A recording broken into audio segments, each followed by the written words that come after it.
Welcome to another segment of the Fuel Report. I'm CJ. I'm joined by Nightflash and Nylander of the CSGO team. We got another interview coming at you here. It's pretty exciting. So Nylander, we'll start from the top. How's your season going? Give us an update on the CSGO team. All right.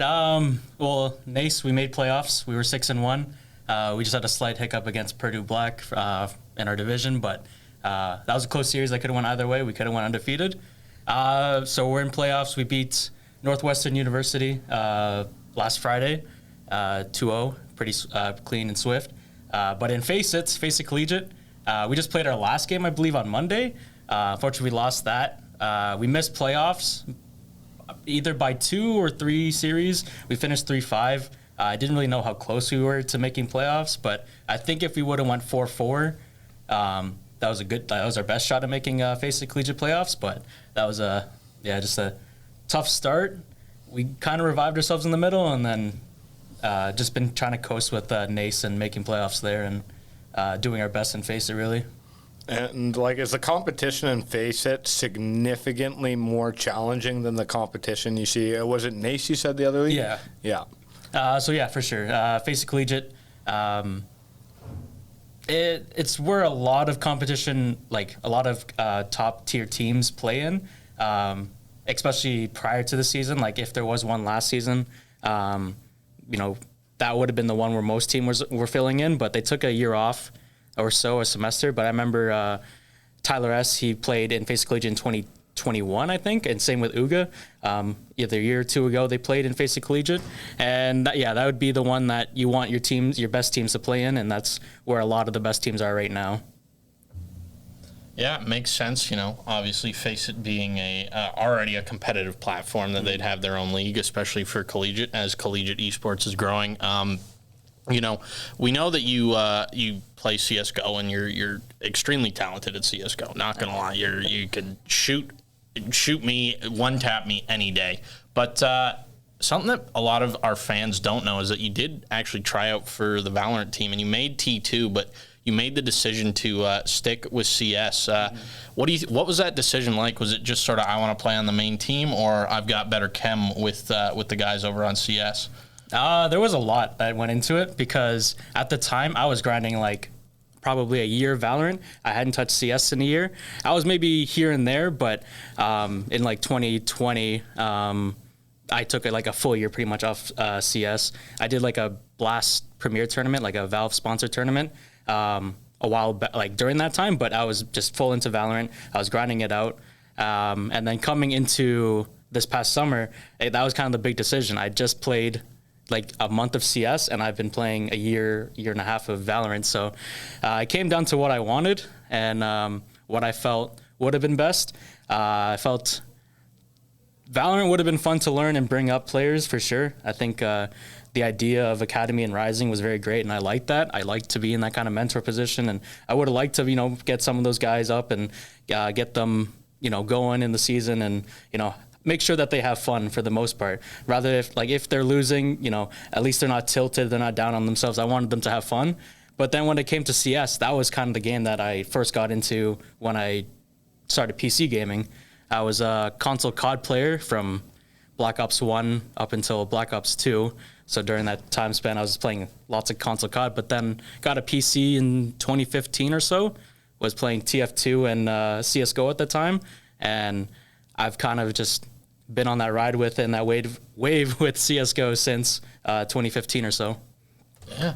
Yeah. Awesome. Yeah, you know what? For me, the question I've really been wondering about is, ultimately CSGO, it's been out for a really, really long time. So unlike a whole lot of other games that we get to see, the knowledge is there. You know what I mean? The history, the experience. I haven't played CSGO in over half a decade, and I've played years of CSGO still, you know what I mean? So what's it like competing in a competitive esport where there's so much knowledge, there's so much history. It's not like the game's getting flipped on its head. It's not like there's a crazy amount of balance changes. It's right down to the skill.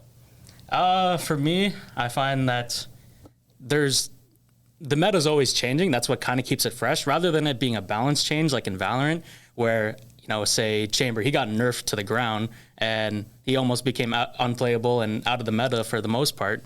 In CS, I find that you have IGLs, which I look up to. I played the IGL role, and I kind of look up to a lot of them. They look at the game very different. Some guys will go out there, they'll click on some heads. That's kind of this point in the game. You're trying to eliminate them or plant the bomb and, hold that down or so, or defuse the bomb. But I find before the bomb goes down, before any frags happen, I like the tactical part of it, being the tac shooter it is. So I've always loved and kind of grown into learning metas, learning how teams like to play maps, and the map pool is changing here and there. So that'd be the other thing that changes with the meta, is what maps are in the competitive pool. So I find that putting all that time and all those hours for, that results in W, that's kind of what brings me in on CS and what keeps me, in the competitive field. Although it's been, the game's been out since, I guess CSGO released in 2013, so 10 years now. Yeah, 100%. And, recently we got a little update from Valve that CSGO 2 is fast approaching summer 2023, I believe, unless I'm mistaken there. Did you get into the beta at all? No, I didn't get in the beta. And I checked my friends list. No one else got in the beta. I have a small friends list on Steam, but still, all of those guys are CSGO players, or maybe some just Fuel members or some friends that I've known outside of school. But no one on my friends list got into it. And it's a tough pickle. I heard it's 3% of the player base got into the game. I'm sure there was some notable names that shouldn't have got it. There was a VACBAN pro player that got access to it, and he can't play because since his account is VAC, it won't let him go into the matchmaking system. But yes, people like that getting into the game, or even just those that idle accounts just for drops to make money. Some of those accounts got CS2 access, which kind of sucks, but the Valve kind of said it's a limited play test, and the numbers really show. Yeah, 100%. And, still sort of on the topic of CS2, we have gotten to see a fair bit of gameplay now with the beta. I believe it's closed. But we got to see a lot of gameplay of it because, even though it was, you said 8%, 3%, something like that, CS's player base has been huge. It's always been huge. So 3% of that player base is still a large chunk, and a lot of big streamers got in, notable streamers like Tim the Tatman and Shroud and so many others. But after seeing the gameplay, do you think that CS2 is really going to be game changing? I know there's a lot of changes to smoke and how smokes and how they get interacted with, and I'm sure there's some balancing fixes, and especially with their net code, that's a big thing that they're introducing. So do you think it's really going to change the game that much, or do you think it's still going to be the same CS just with a bit of different quirks? Looking at what they put in the patches and what streamers and pro players have said, I think it's going to change a lot, because with the smokes, they say no one ways, but one ways being where you, when you're sitting behind the smoke, you can see kind of clearly and the other players can't see you. I feel like that still might happen in some cases, because the way the smokes work is it's volumetric, so it's going to expand in the space that it's in. So it's going to change how players are going to smoke things off. But at the same time too, nades, blowing up and dissipating smokes for 1 to 2 seconds, that's huge. That's going to be huge for some choke points where, current metas like to smoke off. So Dust 2 is currently in the map, the map that they're working at, playing in the beta in. And the meta for long has always been a double smoke to cross over to the A bomb site. There's been lots of clips where they do that, but then teams will blow it up, and then it's just a, big gunfight as soon as that smoke goes. So I think just seeing Dust 2 right now, a lot of players aren't used to that. A lot of players are getting used to that, and they're developing ways they can use that, like mid doors. You can blow it up and take an op shot. But I think right now, with how limited it is, I think we're not seeing the full potential, but there is potential there. Yeah, I got one last CSGO 2 related question for you. We see it in Call of Duty often where you get a new game that comes out, and maybe the movement changes and certain players get much better, or the gun dynamics change and certain players get much better. Now, obviously, in Nightflash, you can hop in on this one as well, because I'm kind of referring to Overwatch and Overwatch 2. You can sort of comment on that. Do you think there's a chance with CSGO 2 where I know the map knowledge and stuff will be there, but do you think we're going to see certain players who may be lesser in CSGO elevate and vice versa? Like, do you think this is going to be sort of a bit of a fresh patch where people are really going to have to come in with a open mind, ready to adjust to its individual quirks? Yeah, I think so. I think even when pro players, I guess some of them aren't liking it, so for, say, IGLs, they're loving the new idea that they can bring new stuff to the table for each new map. So they've been kind of working at Dust 2, and there's been YouTubers or streamers working on lineups for that. But in terms of like gunplay guys, like guys that like to frag, I think there's going to be a big change to that, like a big feeling change, because they changed how the hitboxes are on the models as well as the hit registration. Before, Valve servers were 64 tick, and then now it's going to be tickless, which is going to be when you they kind of made a little like video of it saying like when you put your input, it's going to show up on the server at the same time with everyone, rather than it being like, say, you take an op shot, you hear it go off on your side, but then for the server, the other guy shot you first and you never got a shot off. So that kind of stuff maybe might make a difference. I think there's going to be maybe in terms of just gunplay, I think a lot of players are gonna come in struggling and need to adapt to it. But I think it's gonna introduce a lot of new players and into the scene and allow the scene to possibly grow and still retain the old player base.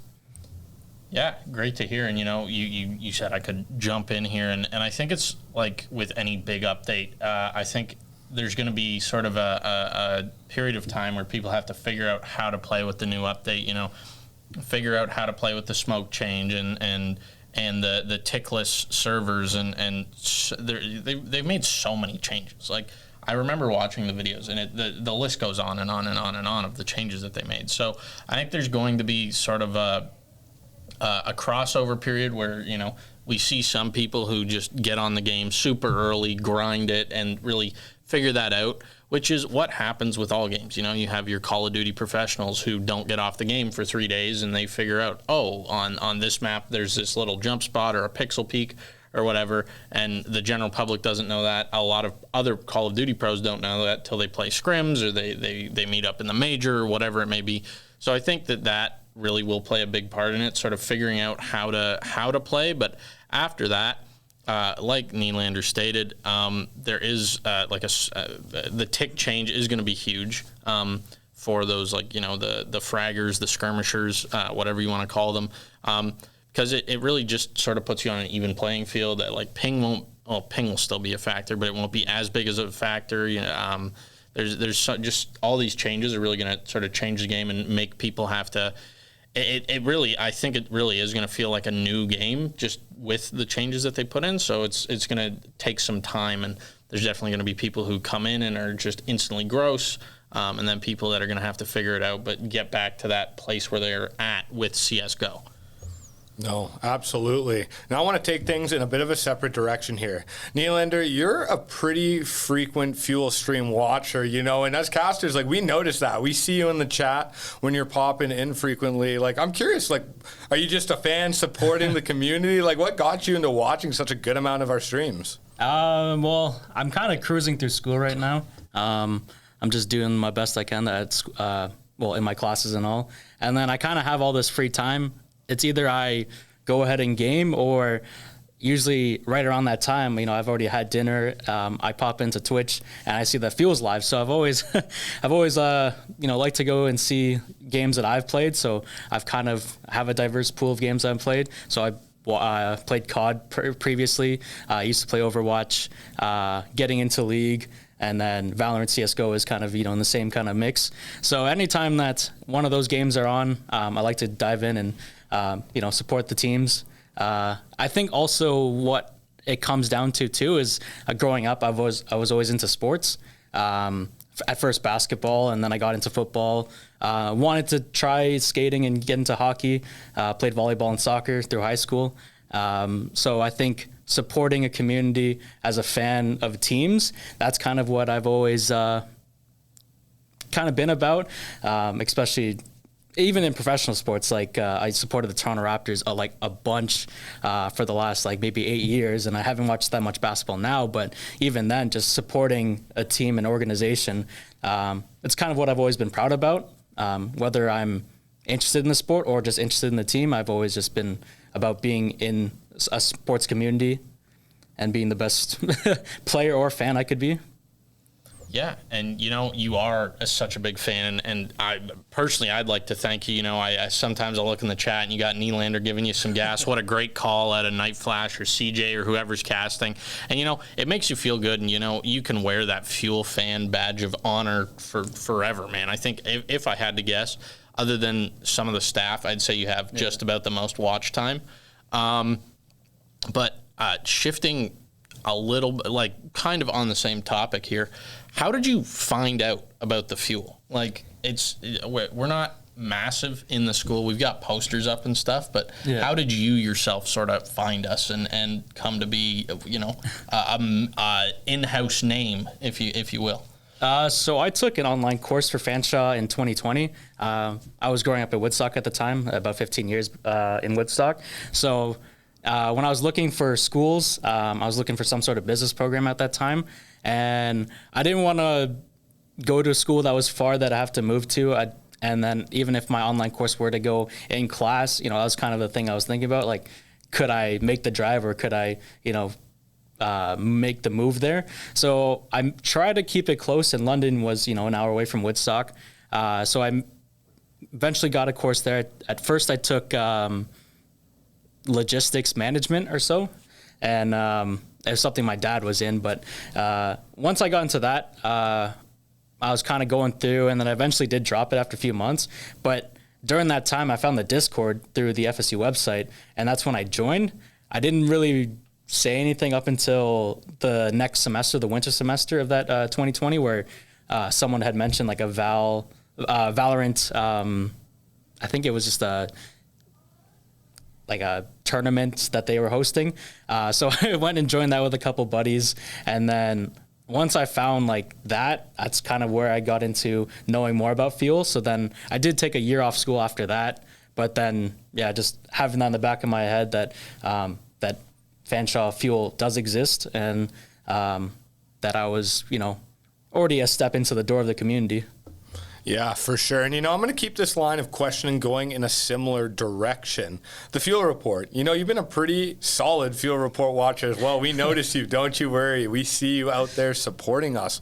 And ultimately, for me, it's, as a fan, you can give us that sort of behind-the-scenes perspective. I can watch it back and critique how I'm performing or something. But, as a player, do you guys enjoy top 10s, for example, something like that? Is there any level of motivation there for you guys? For sure.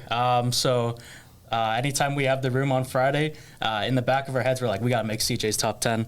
a lot of the CS guys want to, get on there with something. And especially watching it back, you play in the week and there's maybe there's some clips that we hit that might make it. Let's tune in Saturday. Let's see if we made it or not.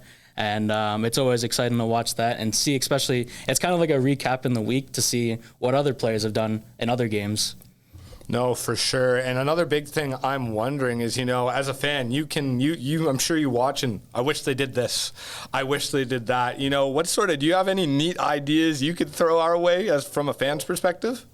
I'm not too sure because right now how you guys got it, you have the report on how teams are doing, the top 10s, interviews, and then, from there, I'm not too sure. I've done a little bit of, streaming, and I had a high school class of news broadcasting, and to my right now in my head I have nothing, but I like it as it is right now and I enjoy it. Nothing right now that comes to mind. Hey, I appreciate it. Just means we're doing a decent job on the back end. You know what I mean? That's just a compliment in and of itself. That's premium gas right there. No, absolutely. Because, I guess we can give you a little bit of insider information, because we got drop-ins coming out this week. So I'm not sure if Nightflash mentioned that to you earlier. And I guess maybe we either need to be crafty about where we place this interview when we're organizing things this week, or there's going to be a little bit of a spoiler alert coming up here. So we got drop-ins where we're just going to hop into a game with a player. And it's a little more like, we try to make these casuals, but at the end of the day, we got the lights on you. We got a camera in your face. This is still slightly formal. It doesn't matter what we say. Whereas drop-ins, it's like, let's get you on a game you don't play as often. Let's have some fun. Let's get some comms. And like, my goodness, we just did one with Bonk, which will air in the same episode as your interview here. And my professionalism may have had a couple of momentary lapses when the pressure was on in a league game. So we greatly enjoy doing little bits and pieces like that. Now I got to ask, is this your last year at Fanshawe? No, I still got a full year and a half before I'm done here. So might see me up until would be 2024 winter or no, the fall of 2024, I think. Or maybe, I don't know. I'm not too sure, but I got another year and a half after this semester. Yeah. Do you ever think forward to the future, what it's going to be like, playing next season, or are you sort of just like fully dialed in the here and now? I kind of need to be dialed here in the here and now because, I got a game plan. I got to do some VOD reviews and make sure all the players are kind of up to date on what we would like to do going into a map or what we're looking for each series. But at the same time, too, it is, lingering in the back of my mind. Eventually, most of the roster will be graduating soon. I think Oog and Cario, they graduate at the same time. I think Tyler and I are on the same pace, and then Ryan will have an extra semester over me. So at some point there will be changes, and it's in the back of my mind. But I'd like for some players that are interested in CSGO to kind of reach out early, maybe, and start playing with us, or start to maybe get into the game. I mean, CS2 will come. So we were just talking about, how CSGO players, what CSGO players on the team currently were leaving, and you were mentioning, it'd be nice to get some players to reach out early, like in our drop-ins. Bonk sort of inkled. He's been trying. You can tell as a captain, he's been getting his feelers out, seeing what sort of prospects are up and coming through the pipe. So it's always interesting to see what could possibly be happening with the CSGO team next year as well. Now, ultimately, I feel like we're getting close to the end of the stream. I'm going to ask you this interview anyways. I'm going to ask you one more question before I toss it to Nightflash, and he can wrap up with any other further questions and bring us out of this segment. Now, I can almost feel Mins all the way over in Belgium. He loves when I ask this question. Nylander, what is your favorite game of all time? Favorite game? I think one that I put hours into without and even after the game had kind of went through its cycle. I was a big NBA 2K fan for a long time. Especially I played travel basketball for a couple of years. I played on the high school basketball team all 5 years, including my victory lap. So I was really invested into basketball at the time. And I remember the first 2K I got was 2K11 that had Michael Jordan on the cover.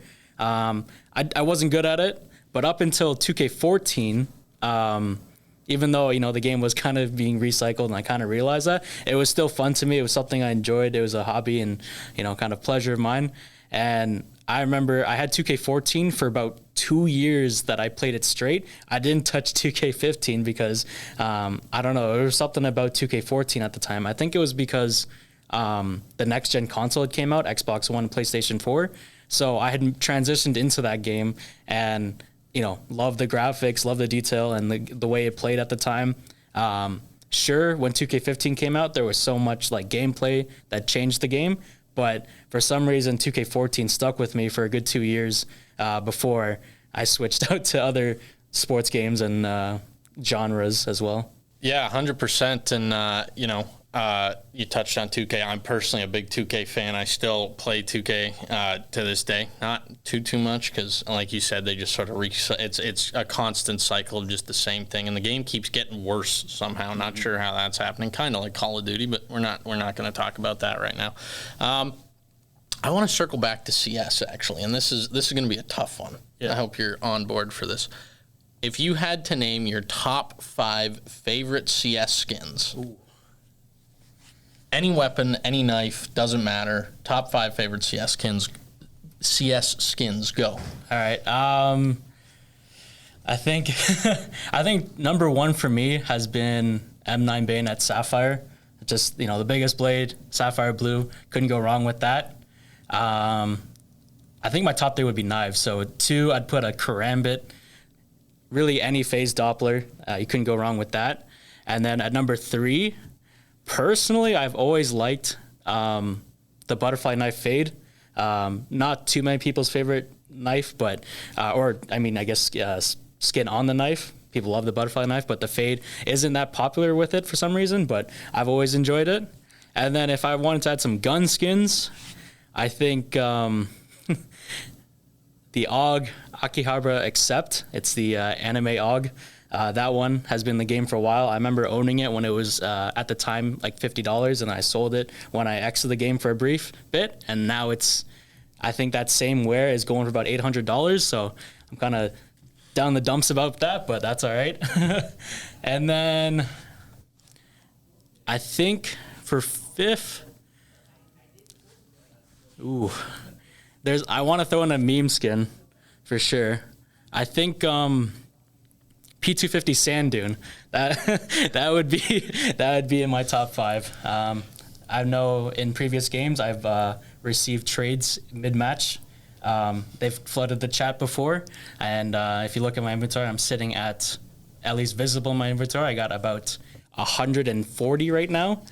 I'm trying to invest. They're 3 cents right now. They hit 7 cents last week, so I'm trying to, penny stocks. But yeah, exactly, penny stocks, cheap investments. Yeah.